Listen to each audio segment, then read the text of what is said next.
देश की राजधानी दिल्ली में एक बार फिर से एक बड़े और अंतर्राष्ट्रीय किडनी रैकेट का भंडाफोड़ हुआ है।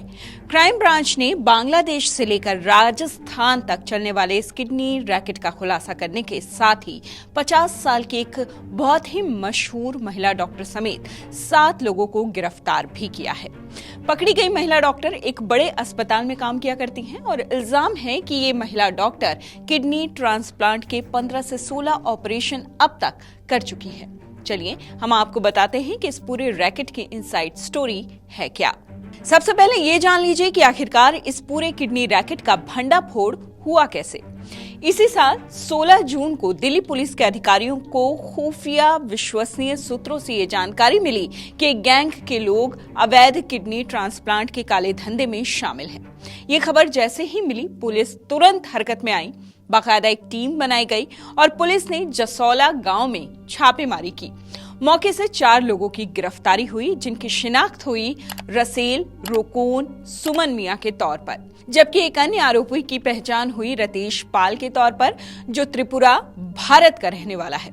इन 4 को पकड़ा गया। पुलिस टीम ने खूब पूछताछ की। पूछताछ का ये जो सिलसिला शुरू हुआ, उसके बाद जो खुलासे हुए, उनकी निशानदेही पर जो गैंग पकड़ा गया वो बाकायदा चौंकाने वाला है। उन्हीं की निशानदेही पर 3 किडनी चाहने वाले और 3 डोनर्स की भी पहचान कर ली गई।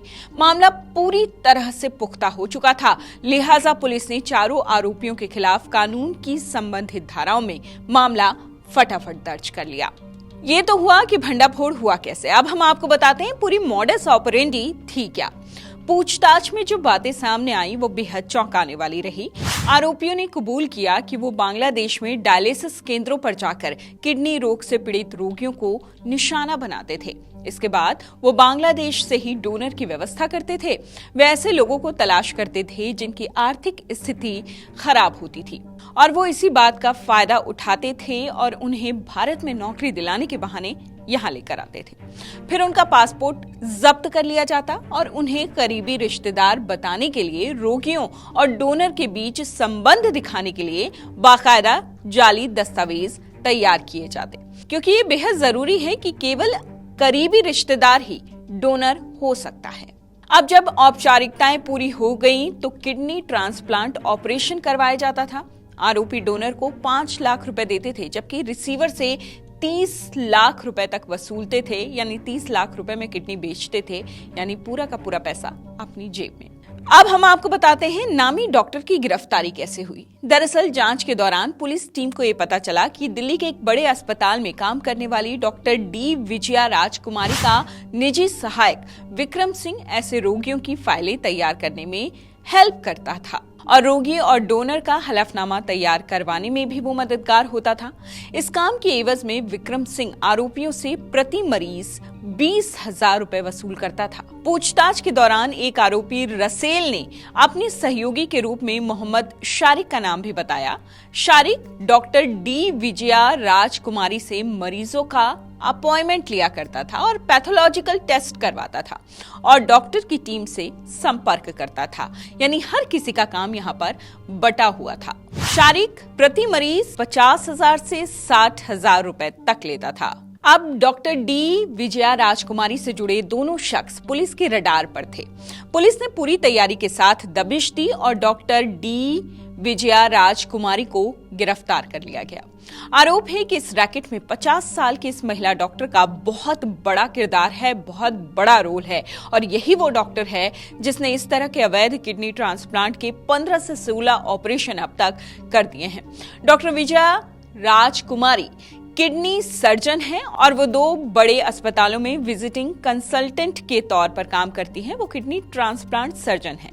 दिल्ली के अस्पताल से जूनियर डॉक्टर के तौर पर अपने करियर की शुरुआत करने वाली डॉक्टर डी विजया राजकुमारी नोएडा के अपोलो अस्पताल के साथ विजिटिंग कंसल्टेंट के रूप में भी काम कर रही थी। आइए अब जानते हैं कि किडनी बिकती कितने में। साल में लगभग 2 लाख किडनी की जरूरत हमारे देश में होती है, जिनमें से सिर्फ 15 से 20,000 की ही किडनी ट्रांसप्लांट हो पाता है। सर्जरी के लिए बड़े इंफ्रास्ट्रक्चर की जरूरत भी नहीं होती। छोटे शहरों में तो प्रोटोकॉल भी फॉलो नहीं होता और किडनी के लिए 30 से 40 लाख रुपए तक वसूल किए जाते हैं। अब इसे लेकर कानून क्या कहता है उसकी बात कर लेते हैं। ह्यूमन ऑर्गन ट्रांसप्लांट एक्ट 1994 के मुताबिक सिर्फ खून के रिश्ते वाले लोग ही अपनी ऑर्गन्स डोनेट कर सकते हैं। कमेटी की मौजूदगी और डॉक्टरों की निगरानी में ही ये ट्रांसप्लांट प्रक्रिया की जा सकती है।